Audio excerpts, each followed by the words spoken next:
Installing a PCIe riser board.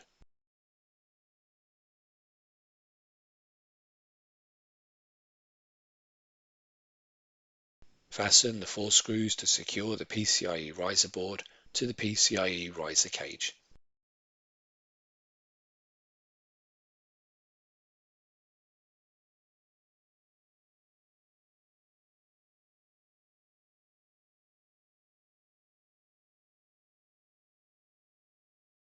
Reinstall the PCIe adapter or serial port module.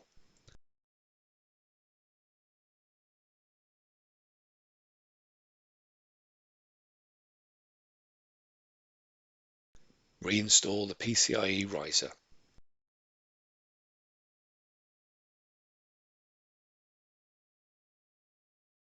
Install the top cover.